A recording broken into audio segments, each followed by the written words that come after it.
semuanya, welcome back to my channel. Kembali lagi bersama kita di Kirpo Handmade.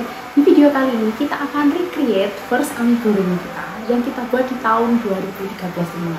Jadi ini amigurumi pertama kita. Iya, dan kita akan membahas 5 kesalahan umum pemula dalam membuat amigurumi.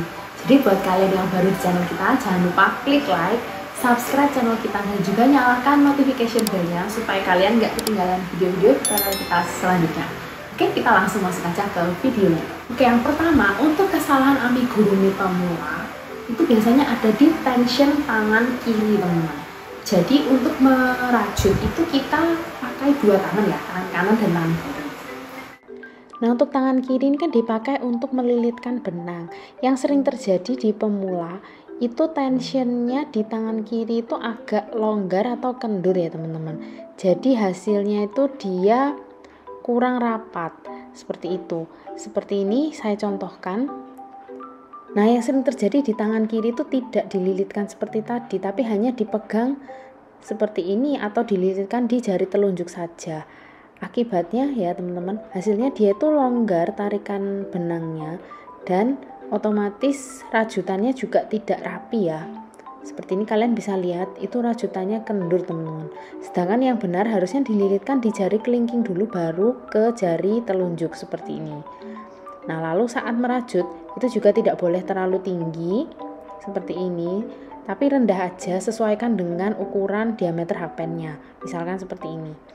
Nah, untuk menjaga tension di tangan kiri itu usahakan seperti ini teman-teman, selalu dia itu ketarik kayak gini ya. Sambil kalian merajut itu dia harus tetap tense atau tetap tegang di sebelah jari telunjuk kiri. Ketika dia sudah mendekati jari telunjuk kiri kalian, baru dilepas sedikit demi sedikit dari jari telunjuk ya. Nah, ini contoh hasilnya. Yang tadi di awal ketika tensionnya kita longgar banget itu seperti ini teman-teman, jika kalian hanya memegang benang dengan 1 jari, sedangkan harusnya itu rapat ya. Nah, ini contoh di boneka saya yang dulu pertama kali, itu tension di tangan kiri cenderung agak longgar dan tidak konsisten teman-teman. Jadi akhirnya stitchnya juga lebih berlubang ya, jadi terlihat kurang rapi. Nah, kesalahan yang kedua adalah tension di tangan kanan teman-teman, di mana kita tempat memegang hakpen. Nah, untuk tarikan di tangan kanan, yaitu yang memegang hakpen, itu yang sering salah adalah tarikannya terlalu tinggi ya teman-teman. Jadi mengakibatkan stitchnya itu longgar atau dibilang juga loose, sehingga tidak rapi karena ukuran stitch itu jadi tidak konsisten. Jadi penarikannya seperti ini, tinggi banget. Lalu di next stitchnya juga tinggi, tapi nggak jelas ya seberapa, nggak ada patokannya. Sedangkan yang benar, tarikannya itu cukup disesuaikan dengan ukuran diameter hakpen. Seperti ini, misalkan hakpen kalian pakai yang kecil, berarti tarikannya adalah seukuran diameter hakpen tersebut ya, nggak perlu terlalu tinggi ataupun terlalu longgar ya. Sehingga hasilnya seperti ini rapi, dan yang terlalu longgar seperti ini. Dia stitchnya ukurannya tidak rata atau tidak sama teman-teman. Selain itu, untuk di sebelah tangan kanan seringkali working loop yang bisa gerak-gerak ini teman-teman itu tidak disesuaikan. Jadi saat kalian mau lanjut ke stitch berikutnya itu biasanya dibiarkan longgar dan tidak ditarik terlebih dahulu.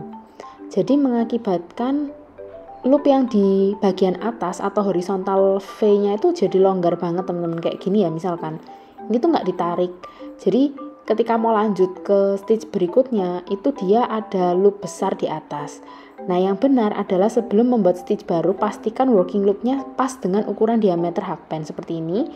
Tahan dengan jari telunjuk, baru kita masuk ke next stitch untuk membuat stitch yang baru. Lalu kesalahan yang ketiga adalah ukuran hakpen. Karena ukuran hakpen yang terlalu besar atau terlalu kecil dan tidak sesuai dengan ukuran benang akan mempengaruhi hasil rajutan kalian. Kalau ukuran hakpen kalian terlalu besar dibandingkan dengan benang, maka hasilnya akan berlubang. Seperti ini contohnya. Ini saya pakai hakpen nomor 5 yang seharusnya kita pakai hakpen nomor 4. Dan ketika hakpen ukurannya terlalu kecil dibandingkan ukuran benang, maka hasilnya akan terlalu rapat dan menjadi tidak rapi. Jadi untuk hakpen, misalkan di sini kita pakai nomor 4 dan nomor 5. Dan kita akan gunakan benang soft cotton small ply. Nah, yang salah adalah pemakaian ukuran hakpen yang tidak sesuai dengan jenis benang, yaitu terlalu besar ataupun terlalu kecil. Nah, kalau untuk membuat amigurumi di soft cotton small ply itu biasanya kita pakai nomor 4, teman-teman. Nah, ini saya contohkan jika kita pakai nomor 5, hasilnya dia akan jauh lebih besar stitchnya sehingga berlubang, teman-teman. Apalagi ditambah dengan tarikan tangan kanan kalian yang longgar, misalkan seperti ini, maka akan memperparah ketidakrapian dari hasil rajutannya ya. Seperti ini. Jadi pastikan gunakan hakpen yang benar ukurannya dan juga tarikannya tidak boleh terlalu longgar. Yang betul adalah gunakan hakpen sesuai dengan ukuran benangnya. Kalian bisa cek di label produk ataupun di deskripsi, dan bisa juga dikonsultasikan dengan yarn seller ya teman-teman. Jika di toko kita ada milk cotton, soft cotton small ply, dan soft cotton big ply yang paling sering dipakai untuk amigurumi. Ada juga eco bamboo cotton dan stone wash cotton. Kalian bisa tanyakan ukuran hakpen yang sesuai. Kesalahan yang keempat adalah pengisian dakron. Jadi untuk pengisian dakron, kalau kalian isi sedikit saja, maka hasilnya itu seperti ini teman-teman. Dia itu mudah banget untuk kempes. Jadi otomatis menghasilkan amigurumi yang bentuknya tidak sempurna. Di sini saya ambil contoh Princess Bunny ya teman-teman, yang bisa kalian ikutin online course-nya di Cute Pau Handmade. Saat kita mengisi bagian part-part amiguruminya dengan dakron seperti ini, pastikan ambil sedikit demi sedikit teman-teman dan diarahkan ke bagian-bagian yang belum terisi. Setelah itu, jika sudah semua dan dirasa cukup, kalian bisa lanjutkan rajut lagi teman-teman. Jadi kita lanjutkan untuk merajut lagi. Jadi di awal tidak perlu terlalu penuh ya teman-teman. Bisa kurang lebih 70-80% aja. Lalu jika sudah hampir menutup, bisa kalian tambahkan lagi dakronnya. Seperti tadi diarahkan ke bagian-bagian yang belum terisi. Nah, sampai seberapa pengisian dakron itu yang paling penting adalah ada gaya tekan dari rajutannya ya. Saat kalian pencet itu dia bisa kembali ke bentuk semula. Nah, itu berarti sudah oke. Tapi jika masih kempes teman-teman, itu berarti masih kurang ya.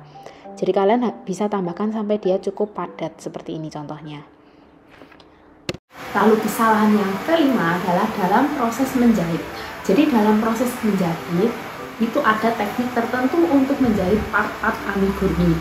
Dan yang paling penting adalah kalian lakukan jarum part-part terlebih dahulu sebelum menjahit part tersebut. Sehingga kalau misalnya ada sesuatu yang miring, itu bisa kalian perbaiki sebelum kalian menjahit. Seperti ini contohnya saya ambil dari tutorial free di YouTube channel Cute Pau berjudul Winnie the Pooh Amigurumi. Nah, saat menggabungkan part-partnya, kalian pastikan untuk menjarum terlebih dahulu bagian-bagian yang akan dijahit ya teman-teman. Seperti contohnya di sini badan dengan kepala. Jadi kalian bisa pastikan badannya itu di tengah-tengah dari kepala, dan jika memang miring kalian bisa lepas dulu jarumnya dan digeser-geser teman-teman. Gitu juga dengan kaki seperti ini, bisa kalian paskan sejajar dengan mata, lalu kalian jarum terlebih dahulu sebelum mulai menjahit ya. Dan bisa diarahkan juga teman-teman untuk sambungannya berada di bagian bawah. Ini dilakukan untuk semua part amigurumi. Kalian pastikan di jarum terlebih dahulu untuk memastikan dia nggak miring. Setelah itu baru kita lanjut menjahit ya teman-teman. Nah, itu tadi 5 kesalahan yang sering dibuat oleh pemula dalam membuat amigurumi. Nah, untuk kalian yang pengen dapat pola dari teddy bear ini yang pastinya mudah banget dan cocok untuk pemula, jangan lupa stay tune di channel kita, nyalakan notification bell-nya, karena next video kita akan buat tutorial membuat boneka ini. Dan kalian pasti penasaran ya hasilnya seperti apa setelah 9 tahun yang lalu. Jadi kita akan buat lagi di tahun 2022.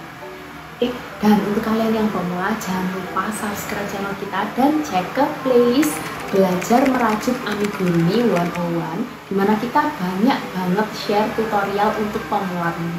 Contohnya adalah di sini kita punya bebek atau duck amigurumi, ini cocok juga untuk pemula. Lalu ada Mickey dan Minnie amigurumi. Lalu kita punya yang best seller yang baru-baru ini adalah Milk and Mocha amigurumi. Jadi jangan lupa kalian tonton juga video-video lainnya supaya kalian semakin mahir dalam membuat amigurumi. Oke, sampai jumpa di video selanjutnya. Have a nice day.